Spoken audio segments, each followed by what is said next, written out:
Que ce soit pour pallier à l'augmentation de la démographie ou à des catastrophes naturelles, les besoins en habitation économique sont très grands dans les pays en voie de développement.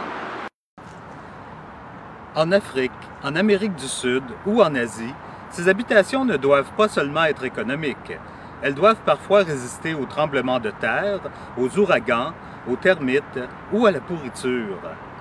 Ces maisons doivent aussi être jolies et conformes à la culture du milieu où on veut les implanter. Les panneaux d'acier isolé offrent une solution simple, rapide à réaliser et facile à adapter dans tous les pays en voie de développement. Les planchers et la structure du toit sont faits en pièces d'acier démontées, très faciles à assembler. Ce système léger est idéal pour être envoyé partout dans le monde dans des conteneurs maritimes. Rendues sur place, elles peuvent être assemblées et terminées à l'aide de main-d'œuvre locale et de matériaux locaux.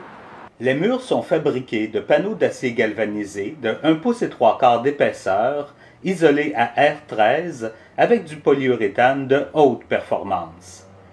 Les panneaux sont renforcés sur tout leur périmètre à l'aide d'un profilé d'acier en forme de U qui permet de l'insérer dans un rail horizontal en bas et en haut, ainsi que dans des profilés d'acier verticaux qui joignent les panneaux tout en augmentant leur rigidité. On peut ajouter au panneau standard un panneau intérieur en oxyde de magnésium qui ajoute une insonorisation importante et une résistance au feu tout en rendant le système plus rigide. Ce système est d'ailleurs qualifié pour résister à des ouragans de force 4 soufflant à 250 km/h. Le panneau de base est peint à l'intérieur et à l'extérieur en usine. On peut lui ajouter un fini de ciment acrylique sans entretien qui lui donne l'apparence de stucs de ciment standard comme on les aime dans les pays chauds. Les coins sont assemblés à l'aide d'un profilé de PVC rigide et résistant qu'on insère simplement dans les panneaux. Pour les planchers et les toits, la production de structures métalliques est entièrement faite par ordinateur. L'ordinateur produit les composantes en fonction des charges, des portées et de la résistance désirée.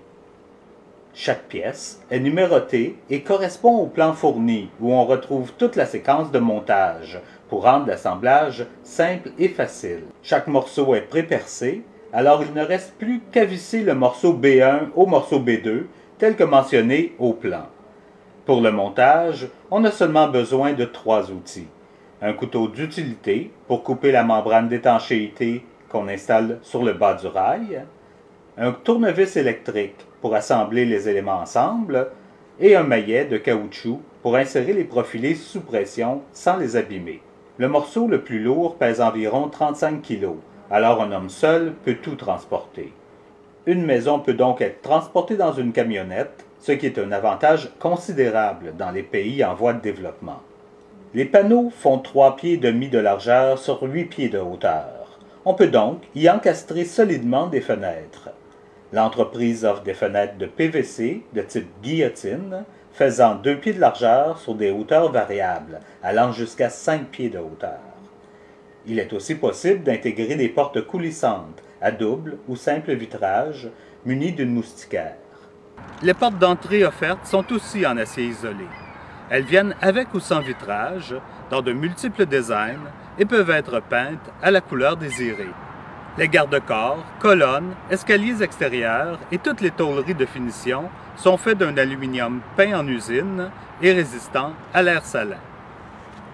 Les maisons sont modulaires et elles peuvent s'adapter à différentes formes et à différents besoins. Il s'agit d'un concept de production industrialisé, destiné principalement à l'exportation et à monter sur place par des ouvriers non spécialisés. Ce produit de haute qualité répondra certainement aux besoins variés des pays en voie de développement.